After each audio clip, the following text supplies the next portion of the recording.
Hai, anh Tru, chào mày hai. Ban rương hai bên thì Nợ tì Trong cho chất riêng cho mày ban bàn đa Hồ Miên cả đô dục mà phải nhờ Con Mà bị chụp này Mền hơi Đừng tì Thà krom sát tra cha chia lục Group khniết đừng thà lục chẳng mình Hỏi mau bằng riêng dù hơi Tai miên đi sẵn sầy khla Trong ban bật tụ Thưa rương đai bật xóm của Con hai Đàm con này thằng khniết phong ná Đừng hơi Lục mình bạch bà rõm đủ tì Lục Rú Phan Dr. Yo Xua sợi Miên ca ấy Khiếm hôn bà ý riêng nấp này nị tệ xa Đàm khai krái miên ca ọc rung cùng nít thâm ấy Rồi bọn nị tệ bẩn đật trong chơi lục thơ phiêu kết yo Ban khi miên bánh hạt thế Chăm nhạc protein ở bọn đại châm đã bay bàn trim khluôn tục môn Ban khi miên bánh hạt thế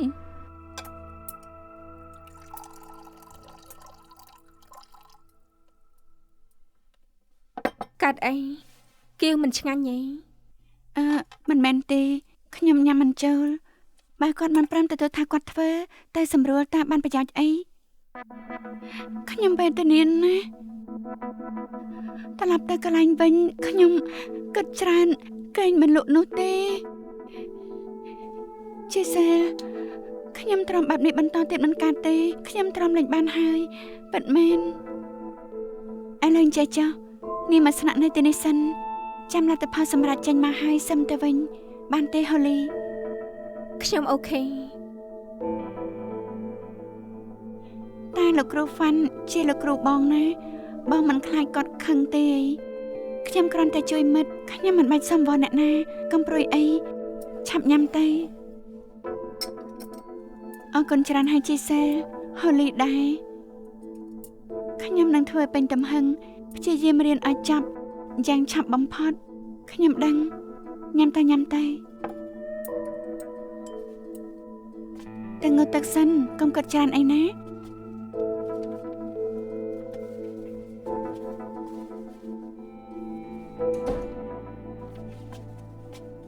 តាន់ស្នាក់នៅទីនេះបានពិតមែននេះប្រកាសជាបានតែមើលទៅអាតាន់គេដូចជាសង្ឃឹមថាចាប់យ៉ាងរលូនមិនដឹងទេតែគេបារម្ភពីរឿងពិន្ទុរហូតមក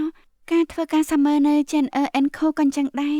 បារម្ភប្រវត្តិខ្លួនឯងខ្លាំងណាស់នាងគិតថាព្រោះអាតាន់ឡើងកិច្ចការយើងបានចោទមេធាវីហ្វាន់ថាលុកលាន់គេឬមិនមែនសក្កិតមកជ្រុងទៀតដោយសារតែលោកគ្រូដឹងថានិស្សិតបារម្ភពីរឿងពិន្ទុបានប្រើចំណុចនេះគំរាមបង្ខំឲ្យធ្វើតាមនឹងណាការពិតនាងនៅជាមួយលោកគ្រូហ្វាន់យូរហើយនាងគិតថាគាត់ជាមនុស្សដូចនេះហ៎អត់ទេតែខ្ញុំក៏មិនដឹងថាមួយជ្រុងទៀតរបស់លោកគ្រូវាយ៉ាងម៉េចបានន័យថានាងមិនទុកចិត្តលោកគ្រូហ្វាន់ទេមែនទេគ្រប់គ្នាជាមនុស្សមានជ្រុងដែរងងឹតខ្ញុំគ្រាន់តែយកអ្វីដែលលោកគ្រូបង្រៀនមកប្រើជាមួយខ្លួនគាត់សម្រាប់ថាគ្រប់យ៉ាងមិនគួរមើលតែសម្បកក្រៅ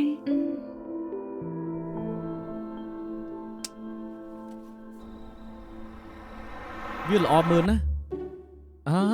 មិនអាក្រក់មើលទេចាំខ្ញុំប៉ាវកូនវិញ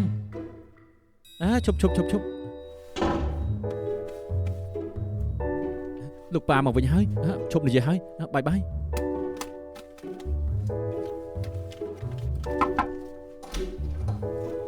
យប់ជ្រៅហើយមិនតាន់គេងទេស៊ូស៊ីក្នុងទូទឹកករកពិសាខ្លួនឯងទៅនៅជួយគ្នាបន្តិចបាទថ្ងៃមួយកូនលើគេនិយាយថាហ្វាន់ជ័យមិនមែនជាមនុស្សល្អទេកូនគិតបែបណាដែរត្រូវតែមើលថាមានផុសតាងដែរទេចុះបើគេធ្វើកំហុសនោះត្រូវមើលសិនថាជាការពិតឬអត់ដូចជាចូលបន្ទប់ទឹកហើយមិនចុចបង្គន់ឬក៏ណាត់មិត្តភ័ក្តិទៅស្ទូចត្រីប៉ុន្តែធ្វើពុតជាភ្លេចចុះបើអាក្រក់ជាងនេះឧទាហរណ៍ដូចជាករណីឈៀវប៉ៃថងចុងចោតរឿងក្តីក្មេងដេតធីងបែបនេះត្រូវឲ្យអ្នកម៉ាំងមកមើលសាវនាការជុំគ្នាឲ្យទើបបានកូនជឿប៉ាថាប៉ាជាមនុស្សបែបហ្នឹងលោកប៉ាជាអ្នកប្រាប់ខ្លួនឯងថាកុំឲ្យមើលផុសតាំងតែ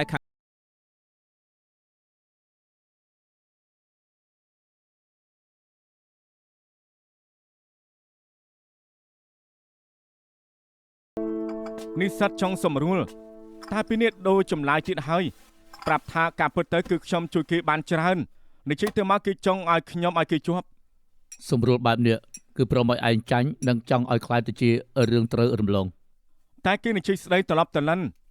ខ្ញុំមិនចូលទេថាក្រុមស៊ើបអង្កេតយល់សម្ដីគេឬអត់ គម្រាមឯងសិនហើយនឹងបានសម្រួលគឺថាទោះជាឯងធ្វើមិនចង់ខ្លាយទៅជារឿងធំបើខំឲ្យចុះចាញ់ហើយនិស្សិតម្នាក់នេះគឺឆ្លាតមែនទែន ដែលខ្ញុំព្រមនិយាយជាមួយគេព្រោះចង់និយាយឲ្យដាច់ស្រេចថាគ្មានរឿងនេះទេតែគេអះអាងថាមានគ្រាន់តែមិនចង់រករឿងសំខាន់គឺខ្ញុំចង់ប្រមានគេទេ គិនមិត្តមិនចុះសម្រុងគ្នាតើសម្រួលគ្នាយ៉ាងម៉េចបានទៅហើយតាមពិតទៅសាលាក៏មើលដឹងថាពាក្យចម្លើយគេមិនគួរឲ្យជឿជាក់ ប្រហែលហើយពេលនេះចាំឲ្យខាងសាលាកាត់ក្តី លោកអ៊ំលីនគាត់មកកំពុងតែនិយាយជាមួយលោកប៉ា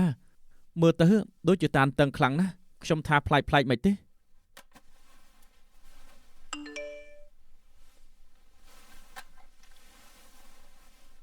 ជូសៀនពេលនេះខ្ញុំនៅក្នុងហាងរោមស្អាតដល់ហើយ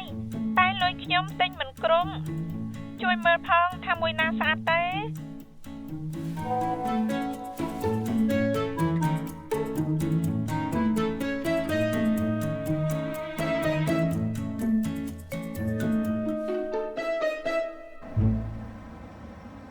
អង្គុយត្រង់នេះ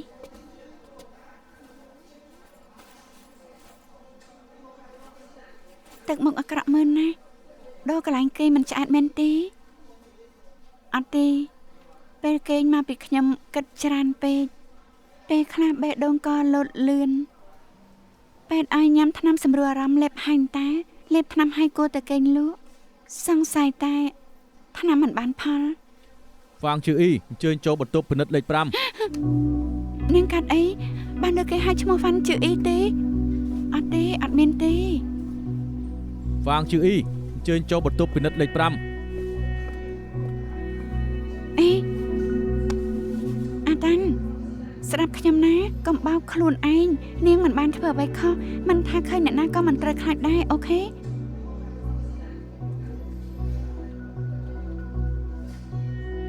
រកពេលរួចហើយតែយកខោអាវនៅអាគារស្នាក់មិនបាច់ទៅនៅវិញទេ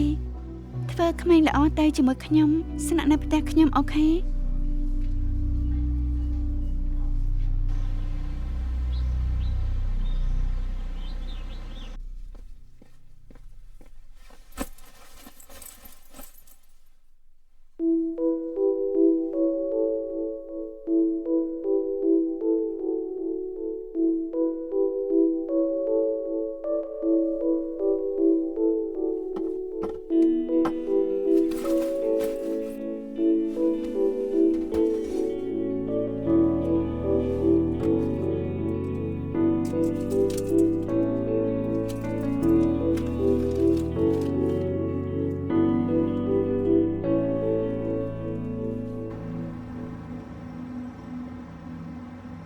ហេតុអីក្មេងស្រីករណីលូកលាន់មកនៅផ្ទះនាង មិនពាក់ព័ន្ធនឹងហូលីអាតាន់ជាមិត្តខ្ញុំឃើញគេអារម្មណ៍ប្រែប្រួលទៅហៅទៅស្នាក់នៅជាមួយនឹងខ្ញុំតែ ឲ្យគេទៅនៅជាមួយ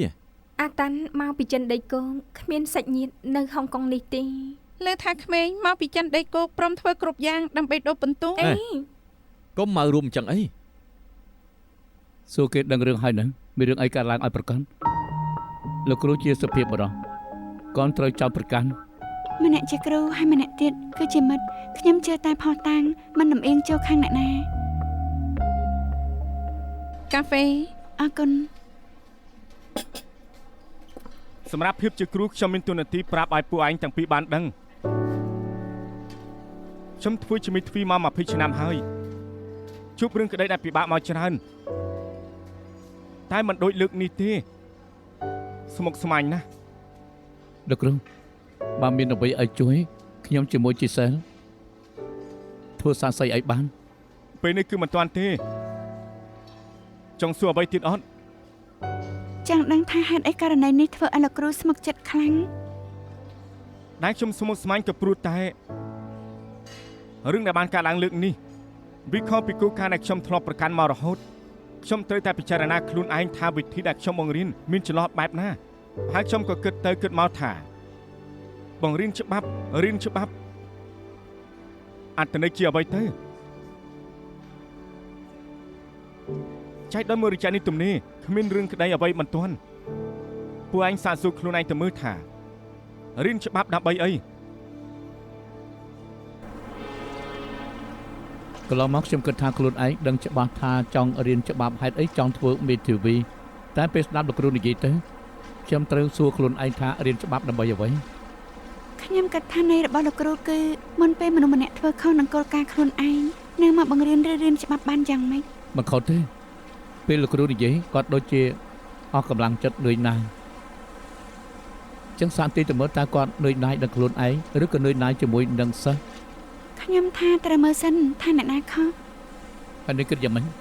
ខ្ញុំមិនដែលស្ដាប់ចម្លើយរបស់លោកគ្រូខ្ញុំមិនប្រកាស តែនាងធ្លាប់ស្គាល់ពីលីតាន់ ខ្ញុំប្រាប់មិនបានទេថាលេតានិយាយអីជាមួយនឹងខ្ញុំខ្លះ នាងប្រាប់ខ្ញុំមកមើលខ្ញុំមិនប្រាប់នរណាទេ ខ្ញុំត្រូវការពេលលេតាបណ្ដោយឲ្យគេត្រូវធ្វើបាបទៀតមិនបាននោះទេ អូខេខ្ញុំយល់ចុះបើលោកគ្រូខ្ញុំបានន័យថាលោកគ្រូធ្វើពិតមែនខ្ញុំមិនយកគាត់ធ្វើគ្រូទេ និយាយពិតអី ប្រកាសណារៀនជាមួយមនុស្សបែបនេះមិនបានទេ ពីមុនពេលហាត់រៀនខ្ញុំក៏ធ្លាប់ជួបគ្រូប្រភេទនេះ ត្រូវគេលូកលាន់មែនទេ ខ្ញុំចេញមកតាំងពីហាត់រៀនមិនទាន់ចប់ហើយមកនៅការិយាល័យនេះមិនស្មានថាត្រូវមកជួប ត្រូវមកជួបអ្វីលោកគ្រូធ្វើឲ្យនាងមែនទេ ខ្ញុំសម្ដៅទៅលើលេតា អញ្ចឹងចុះពេលនៅជាមួយគ្រូតែ2នាក់នាងហៅខ្ញុំផងណា ហាត់អីទេ ដើម្បីសុវត្ថិភាព ក្រែងលោកទឹកចិត្តលោកគ្រូអី ខ្ញុំមិនសង្ស័យលោកគ្រូតែក៏មិនចង់ឃើញនាងកាត់អី យ៉ាងណាក៏ខ្ញុំមិនព្រមស្ងៀមដែរលើកមុនខ្ញុំថាឲ្យលោកគ្រូចាស់រួចក៏ចេញមក ថាឲ្យគេយ៉ាងម៉េច ខ្ញុំនិយាយថាលោកធ្វើខ្ញុំអស់សង្ឃឹមណាស់ Kelvin ប៉ុណ្ណឹងឯង ហើយគេថាម៉េច មិនដឹងទេខ្ញុំមិនចាំគេតបទេ បានទៅប្តឹងសភាមេធាវីឬអត់ អត់ទេល្ងងណាស់ ចុះបើលោកគ្រូធ្វើពិតមែន ខ្ញុំមិនលើកលែងទៅឲ្យជាដាច់ខាត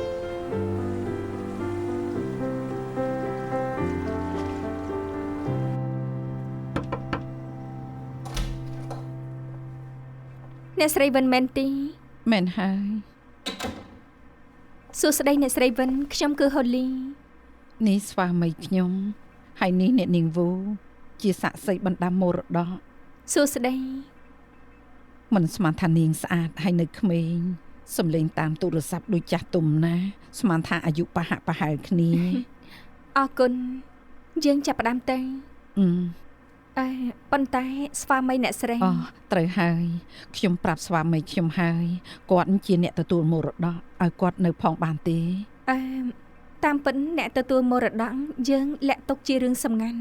តែបើអ្នកស្រីវិនចង់លាតត្រដាងក៏បានដែរតាមទម្លាប់ពេលសរសេរបណ្ដាំមរតកលោកវិនមិនគួរនៅជាមួយទេ តែទៀតបងមកវិញ អ្នកស្រីវិនខ្ញុំសូមបញ្ជាក់ម្ដងទៀតនេះជាបណ្ដាំមរតកច្បាប់ចុងក្រោយបណ្ដាំមរតកដែលធ្លាប់ធ្វើពីមុនលែងមានផលហើយបើយកច្បាប់នេះជាគោលតើយល់ទេ ខ្ញុំយល់ហើយ បើគ្មានបញ្ហាអ្វីទេត្រូវសញ្ញាឈ្មោះសាក់សីអ្នកនាងវូនិងខ្ញុំក៏ត្រូវសញ្ញាដែរសញ្ញាជ្រុងខាងស្ដាំគ្រប់ទំព័រអះអាងថាអានរួចហើយខ្លឹមសារជាចេតនារម្មណ៍ទំព័រដំបូងគ្រាន់តែសរសេរអក្សរកាត់បានហើយតែទំព័រចុងក្រោយត្រូវសញ្ញាឈ្មោះពេញរួចរាល់ហើយអ្នកស្រីវិនសូមរំលឹកបន្តិចទៀតបណ្ដាំមរតកត្រូវទុកនៅកន្លែងសុវត្ថិភាពកុំឲ្យសើមកុំឲ្យប្រឡាក់តែកុំទុកនៅកន្លែងសម្ងាត់ជ្រុលពេកខ្លាចគ្មានអ្នកណារកឃើញ ហើយបណ្ដាំមរតកហាមបត់ហាមចងហាមមួហាមខ្ទាស់ផងដែរ ហេតុអីទៅ ដើម្បីរក្សាសិទ្ធិរបស់អ្នកស្រីវិនខ្លាចថាពេលសញ្ញា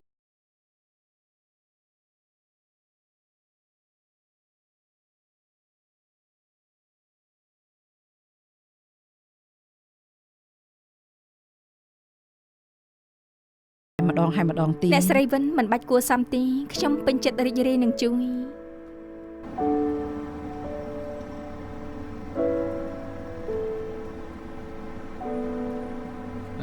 មកមើលនេះទៅ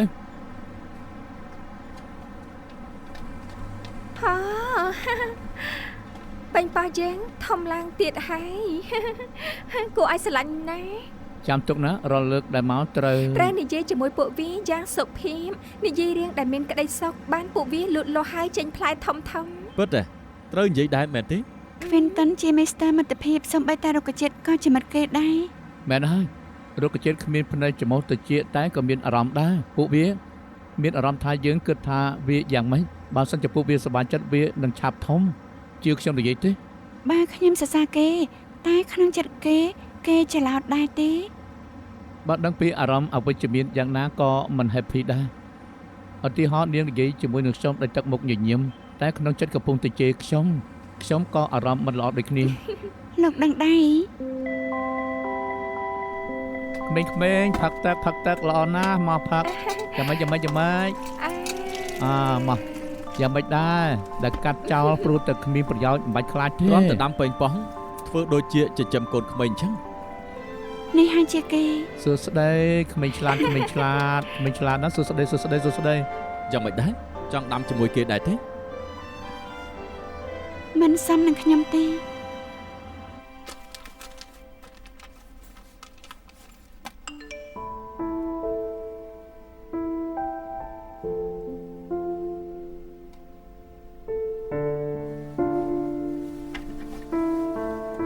តលេងទីណាខ្លះ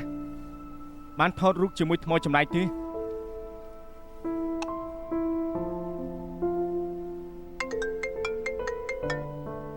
អាឡូជូសិនចាំម៉េចកូន មេធាវីហ្វាន់រួចការងារហើយនៅចៅក្រមឃ្លានចង់ដាច់ពោះហើយ រួចហើយកំពុងទៅវិញ2នាទីទៀតជួបគ្នា បាទប៉ាខ្ញុំចាំនៅមុខផ្ទះ ហេជូសិនណែ យ៉ាងម៉េចទៀត មើលរាជានេះម៉ាក់មិនបានទេមកកូនទេ អត់ទេខ្ញុំផ្ញើសារទៅឲ្យ ម៉ាក់តបឬអត់លើកចុងក្រោយដែលតប4ថ្ងៃមុនណា ប៉ាកុំបារម្ភអីបើសិនជាខ្ញុំជាម៉ាក់ក៏មិនឆាប់បាត់ខឹងបែបនេះដែរឲ្យលឿនឡើងខ្ញុំដូរកៅអៅសិន អូខេបាយ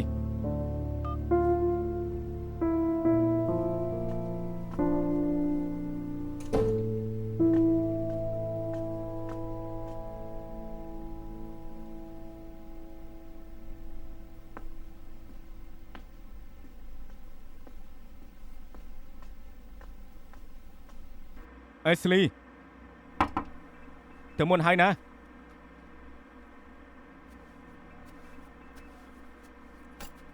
អេស្លីអេស្លីណែ អេស្លីយ៉ាងម៉េចហើយ ស្ងប់អារម្មណ៍គេដឹងខ្លួនហើយពេទ្យកំពុងតែពិនិត្យ នៅសុកខ្យល់គោមិនបាន សំណាងឲ្យតែខ្ញុំនៅកុំឲ្យតន់តែទៅធ្វើការពេលព្រឹកបានដឹង អ្នកណាជាសាច់ញាតិអ្នកនាងចិនស៊ូធុង គឺខ្ញុំ ប្រហែលខ្យល់កោព្រោះជាតិស្ករធ្លាក់ចំណែកមានបញ្ហាផ្នែកផ្សេងប៉ះពាល់ដល់ទារកឬអត់ត្រូវចាំលទ្ធផលសិនទើបដឹង អរគុណគ្រូពេទ្យ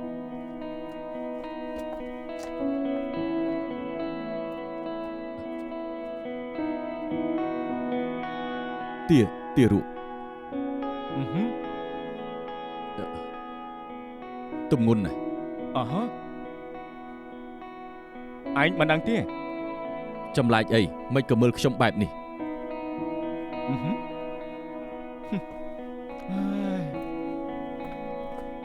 ចង់ចូលទៅមើលគេបន្តិចដែរទេ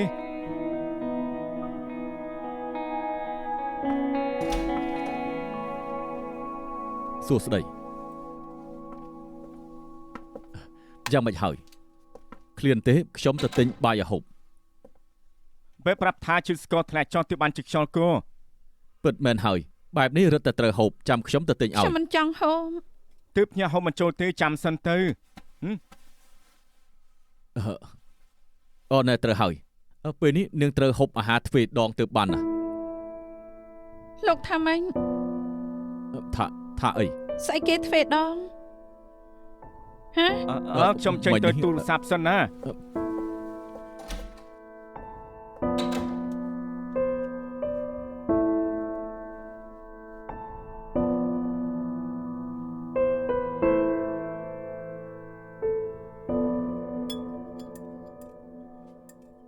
ច្រើនម៉ោងហើយមិនទាន់ឈប់ញញឹមទៀតទេអារម្មណ៍ល្អពេកហើយ នៅចំពោះមុខ Ashley ខ្ញុំត្រូវទប់អារម្មណ៍សិនតែបើតាមពិតខ្ញុំចង់បើក Champion of All មែនទែន តាមពិតខ្ញុំក៏សង្ស័យជាយូរណាស់មកហើយមានម្ដងនោះពួកយើងទៅផឹកស្រាជាមួយគ្នាគេមិនហៅស្រាហៅតែក្តៅថ្ងៃនោះខ្ញុំចំអន់គេថាទម្ងន់អីគេមាក់ងាយជេរខ្ញុំឡើងស្ពឹកតាជា តាមពិតអញ្ចឹងសោះ ពេលនេះគេគ្មានមិត្តប្រុសឯងក៏លែងលះហើយនៅជាមួយគ្នាតែម្ដងទៅ ឯងមិនដឹងទេគេមានរឿងក្នុងចិត្តតែក៏ល្អដែរខ្ញុំមានតាជាធំហើយឱកាសមកហើយខ្ញុំឆ្អែតហើយ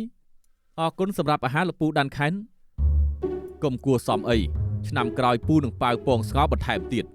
គ្រាន់តែពងស្ងោសោះហេតុអីចាំបាច់ចាំដល់ឆ្នាំក្រោយ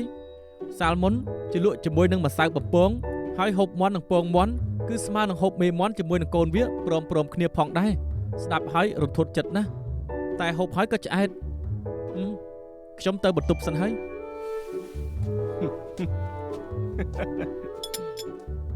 គិតឲ្យច្បាស់ទៅសុំជាកូនប្រុសខ្ញុំពិតមែន អើយ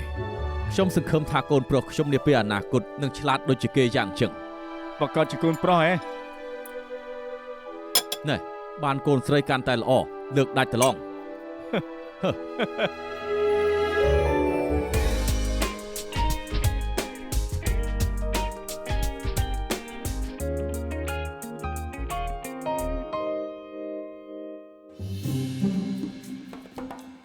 ្អាតទេ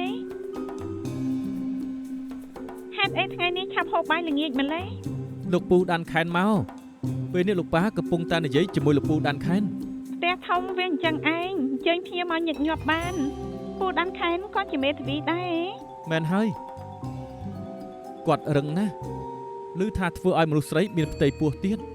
មិនបញ្ចេះការពារ អូដឹងដែរអ្វីហៅថាមិនការពារ និយាយទៅក៏អញមិនដឹងដែរ ខ្ញុំឃើញមកអស់ហើយ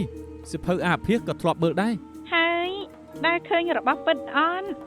រូបក្នុងសិភៅក៏របស់ពិតចង់ទៅណា ខ្ញុំឲ្យមើលរបស់ពិត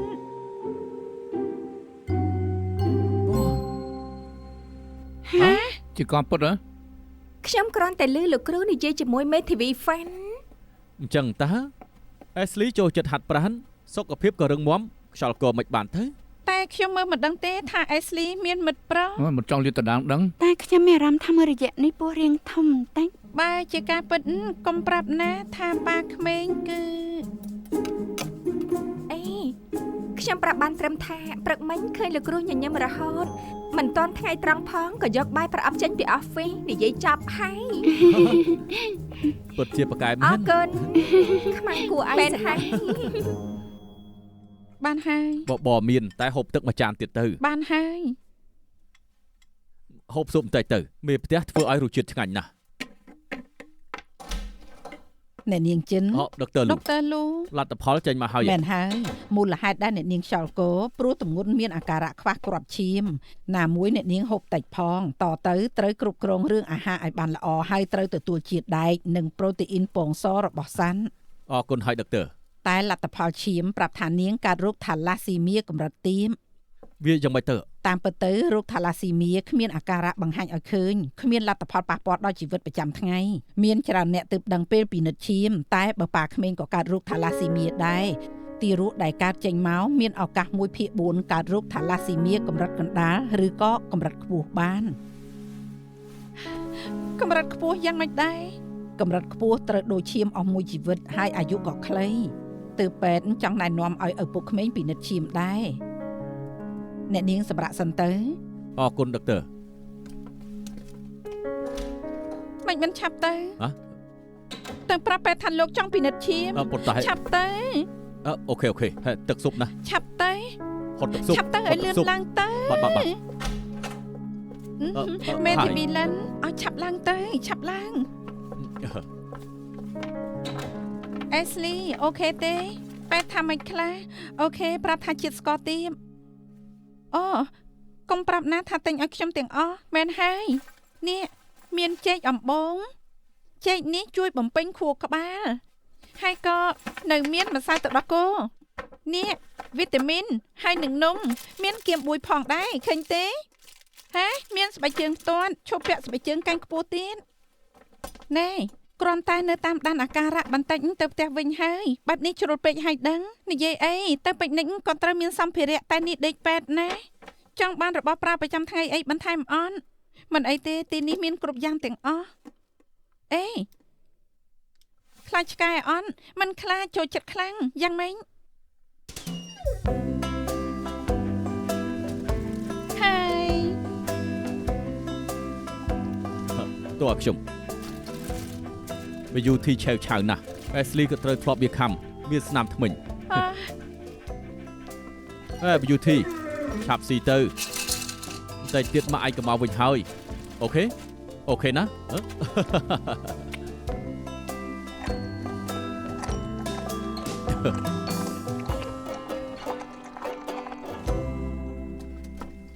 មិនឲ្យខ្ញុំជួយពិតមែនទេ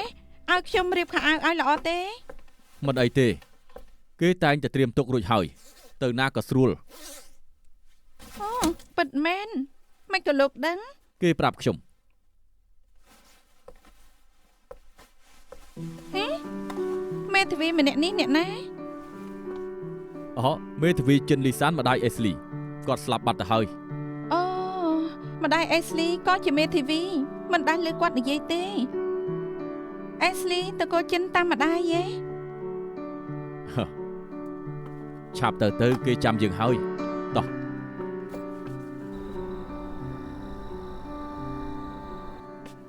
អេអេស្លីយ៉ាងម៉េចហើយ សុខសប្បាយខ្ញុំទៅមើលថ្ងៃនេះឃើញគាត់ស្រស់ស្រាយល្អណាស់ខ្ញុំទិញរបស់ប្រើអ្នកទម្ងន់ឲ្យច្រើនតែមិនព្រមប្រាប់ខ្ញុំថាគាត់ទម្ងន់ ហើយគាត់មិនបានសួរទេអីថាម៉េចក៏នាងដឹង មិនបានសួរប្រហែលស្មានដឹងថាលោកគ្រូនាងប្រាប់ដឹងប៉ុន្តែពេលពួកយើងទៅយករបស់នៅបន្ទប់អេស្លី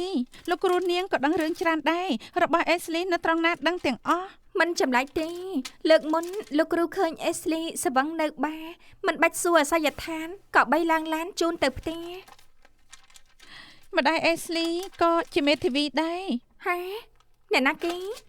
ចិនលីសានធ្លាប់ឮឈ្មោះទេ មិនដែលឮទេ ហេឃើញហើយចិនលីសានសាន់ត្រាអេសអែលចិនរៀនចប់ឆ្នាំ 1983 ឈ្មោះសាន់ត្រាប្រហែលណាស់ សាន់ត្រាចិន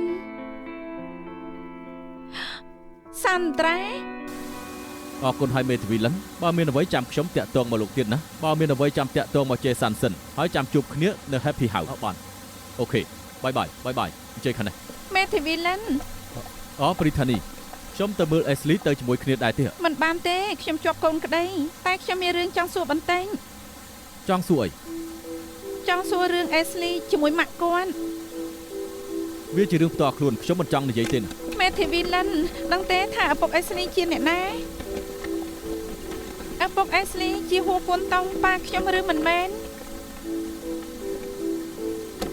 សួរអេស្លីខ្លួនឯងល្អជាងរឿងបែបនេះខ្ញុំមិនសូវដឹងទេ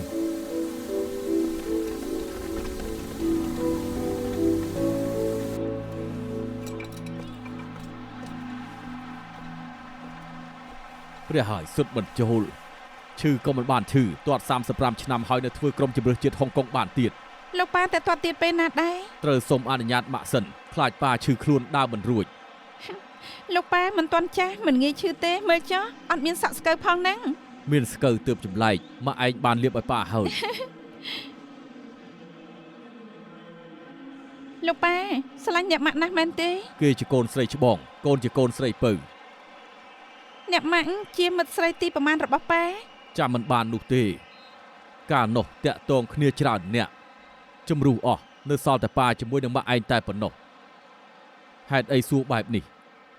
អត់ទេគ្រាន់តែសួរប៉ុណ្ណោះហើយយ៉ាងម៉េចទៀត យ៉ាងម៉េចទៀតក៏រៀបការជាមួយនឹងម៉ាក់ឯងនឹង លោកពូប្រាប់ខ្ញុំថាពីមុនមេធាវីស្រីដាក់រហស្សនាមឲ្យប៉ាថាអង្គម្ចាស់ឆាមីងកាលនោះមេធាវីស្រីលួចស្រឡាញ់ប៉ាច្រើនណាស់មែនទេ មានរហស្សនាមក៏មិនចម្លែកដែរចៅក្រមអង្គុយលើបល្ល័ង្កនៅឃ្លាតពីមេធាវី 16-15 ហ្វុតពួកគេគិតអ្វីខ្លះប៉ាមិនអាចគ្រប់គ្រងបានទេ មានមេធាវីស្រីម្នាក់ណាដែលប៉ាគិតថាពូកែដែរទេ នៅកាលនោះមេធាវីស្រីមានតិចខ្លាំងណាស់តែជាងពេលនេះទៅទៀតមានថែមមីហ្វុង វិននីម៉ា មានអ្នកឈ្មោះសាន់ត្រាដែរមែនទេ គុនតឹងក្រែងបងចង់នាំឆ្កែទៅដើរលេងហី អូខេទៅឥឡូវហើយ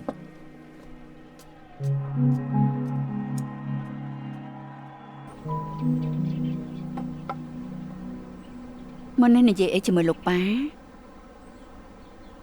ខ្ញុំដឹងថាលោកប៉ាអ្នកម៉ាក់ស្រឡាញ់ខ្ញុំណាស់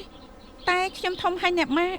សង្ឃឹមថាប៉ានិងម៉ាក់មិនត្រឹមតែចែករំលែករឿងដែលជាក្តីសុខឲ្យខ្ញុំរឿងដែលគ្មានក្តីសុខក៏ខ្ញុំចង់ដឹងដែរ ម៉ាក់សន្យាជាមួយប៉ាថានឹងមិននិយាយរឿងនេះទៀតកាលនោះមិនតាន់មានកូនលោកប៉ានៅត្រឹមជាមេធាវីសាន់ត្រានេះក៏ជាមេធាវីពួកគេស្រឡាញ់គ្នាមិនបានប្រមាណក៏ទម្ងន់ម៉ាក់ខឹងណាមិនយូរប្រមាណគេក៏បែកគ្នាចម្លែកណាស់ដែលកាត់ផ្ដាច់គ្នាបានតាំងពីលោកប៉ាខ្លាចជាចៅក្រមក៏មិនដែលឃើញគេទៀតឡើយ ចុះកូនពួកគាត់ ជឿននីងបានហើយ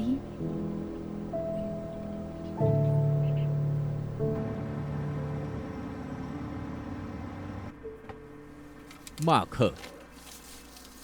សាកលវិទ្យាល័យត្រួតពិនិត្យរឿងលូកលាន់ច្បាស់ម៉ត់ចត់ហើយគិតថាការចោទប្រកាន់លីតានមិនមែនជាការពិតសង្ឃឹមថាវគ្គក្រោយលោកនឹងត្រឡប់មកបង្រៀនវិញ អរគុណហើយលោកនាយក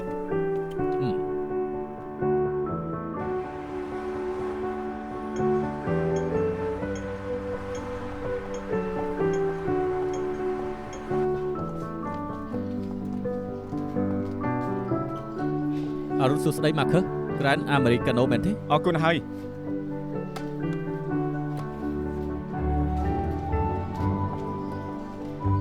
អរុនសួស្ អ ដី រុណសួស្ដី ផឹកអីដែរថលស្គីមឡាតេមួយកែវហើយនឹង ថលហាស៊ីលណាត់ឡាតេ បាទ ហូបបាយថ្ងៃត្រង់ជាមួយគ្នាណា ហើយ ភ្លេចទៀតហើយហ៎រវល់ខ្លាំងហ៎ សុំទោសផងនាងក៏ដឹងថាអ្នកគ្រូវិវៀនតដើរលេង office រវល់ណាស់ថ្ងៃត្រង់ត្រូវទៅជួបកូនក្តីជាមួយនឹងគ្រូសិនមុង ណាស់ហើយចាំលើកក្រោយចុះ ហេចែកខីនឹងមេធាវីដែលលោកលាន់និស្សិតមែន ដឹងហើយមើលមិនដឹងទេហ៎ខ្ញុំធ្លាប់ណែនាំមិត្តឲ្យគេដោះស្រាយរឿងក្តីឲ្យដែរតែសំណាងមិត្តខ្ញុំជាប្រុស ហើយមែនហើយលើលោកនេះមានតែប្រុសខលខូចមិនព្រមស្លាប់ឲ្យអស់ទេថាស្គីមឡាតេថលហាសិនណាត់ឡាតេអរគុណ ពេលភ្ញៀវបាយក្នុងក៏និយាយដើមបំរើភ្ញៀវយ៉ាងម៉េចខ្ញុំនឹងប្តឹងនាង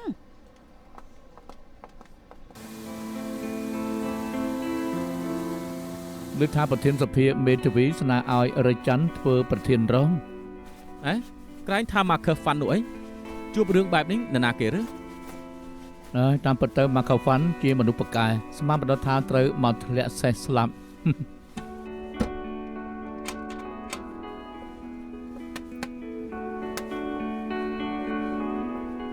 ហើយ ហើយ មុននេះខ្ញុំទៅបន្ទប់ទឹកជួបវ៉ាន់ជឺអ៊ី មានអារម្មណ៍ថាពេលនេះជួបបញ្ហាហើយ សំដៅលើរឿងក្តីលោកលាន់ហ្នឹង មែនហើយឮថាជានិស្សិត រឿងវាយ៉ាងម៉េចមិនទាន់ដឹងតែខ្ញុំក៏បានឮមកដែរមេធាវីស្រីច្រើនអ្នកណាស់ពេញចិត្តនឹងគេ ត្រឹមពេញចិត្តវាមិនខុសច្បាប់ទេ ត្រូវឲ្យវិញនឹងភ្លេចពីមុនការិយាល័យជាមួយគ្នានឹងណោះ ត្រូវហើយគេជាមនុស្សល្អ មើលខាងក្រៅហ្វាន់ជឺអ៊ីគឺជាមនុស្សទៀងត្រង់តែរឿងក្តីប្រភេទលូកលាន់វាពិបាកខ្លាំងណាស់ បើជារឿងពិតខកបំណងច្រើនអ្នកមិនខាន ខាងសាលាត្រួតពិនិត្យហើយបានដឹងគ្មានអ្វីជាការពិត ហ៎ខាងសាលាត្រួតពិនិត្យបែបម៉េចខ្ញុំមិនដឹងតែរឿងក្តីដែលនិស្សិតផាត់ដឹងគ្រូមិនសូវឈ្នះទេព្រោះពួកគេខ្លាចខូចឈ្មោះសាលាក្មួយស្រីខ្ញុំធ្លាប់រៀនជាមួយគេឮថាឲ្យទៅចេញពីរៀនហ្វាន់ជឺអ៊ីមាននិស្សិតស្រីចោមរោម មេធាវីធំចូលចិត្តទទួលកូនសិស្សស្រីស្អាតពួកគេគិតថាចៅក្រមចង់ឃើញមេធាវីស្រីស្អាតសម្រាប់ទោសឲ្យស្រាលបន្តិច គេជាមិត្តរបស់ខ្ញុំជឿថាគេមិនបានធ្វើ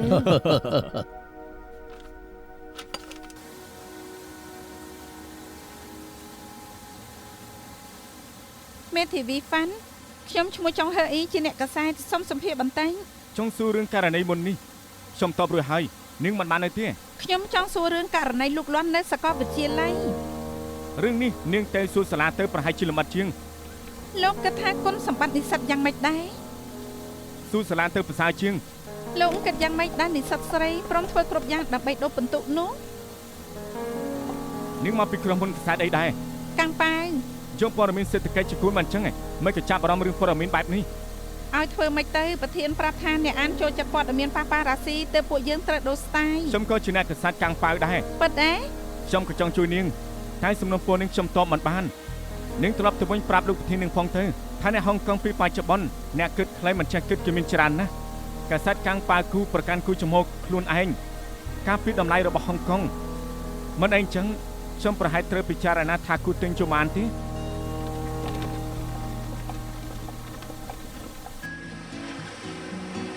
ហាមិនដឹងថាលោកជូលោកចាប់អារម្មណ៍អ្នកនាងចាំងតាំងពីពេលណាដែរ ពេលអ្នកនាងចាំងចូលទៅរកលោកជូមហើយលួចលើសូហ្វានៅពេលនោះឯងហើយនាងក៏ចាប់អារម្មណ៍លោកជូតាំងពីពេលនោះមកមែនទេ មានម្ដងនោះលោកជូប្រាដៃញ៉ាំនំរួចហើយក៏យកជូតនឹងខាវពេលនោះឯង ខ្ញុំស្មោករូបដល់ថ្នាក់ហ្នឹងឯង ខ្ញុំមិនបានប្រាប់ថាជាលោកគឺជាលោកជូអី អ្នកនាងចាំងក៏អញ្ចឹងដែរមិនមែនសូហ្វាផ្ទះខ្លួនឯងក៏គេងលក់ មនុស្សវាហាត់ក៏ត្រូវគេង ខ្ញុំថាអ្នកនាងចាំងក៏មើលរំលងមុនស្នេហ៍របស់ខ្លួនឯងលើលោកនេះគឺមានមនុស្សអាក្រក់ច្រើនណាស់មិនមែនជាមនុស្សល្អដូចដែរលោកជូទាំងអស់នោះទេ មនុស្សល្អអី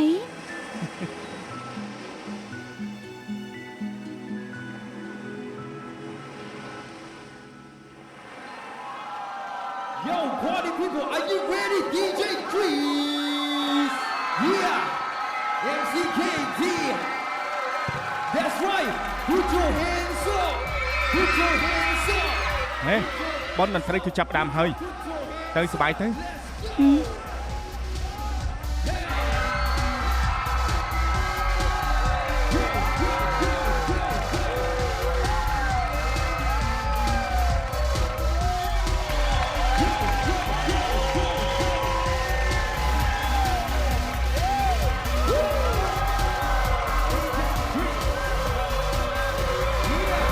Okay, party people, make some noise! Jump, jump, jump, jump, jump! Yeah! ជាបន្តទៅនេះសូមអញ្ជើញសៀវឈិតអាយ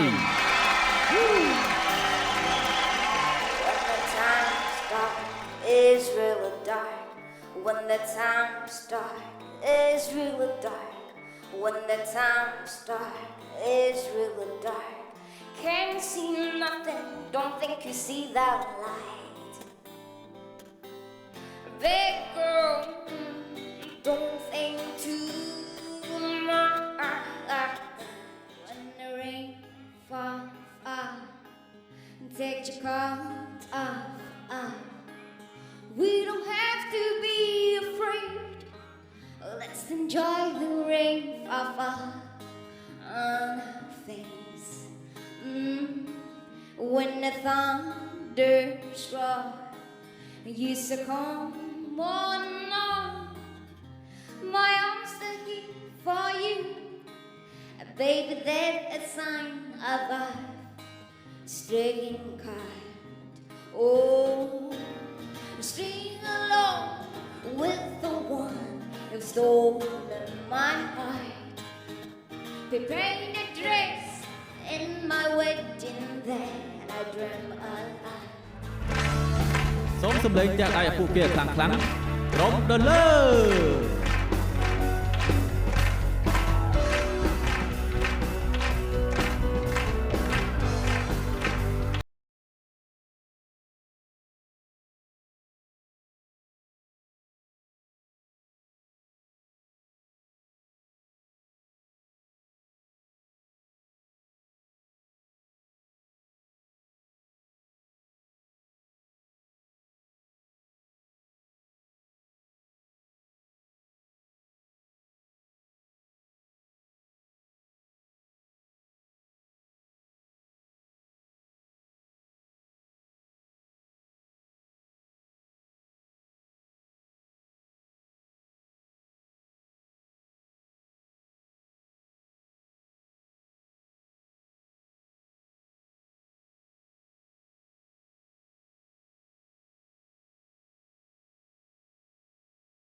can make this change in me. For sure, you are my destiny. When you hold my hand, I understand.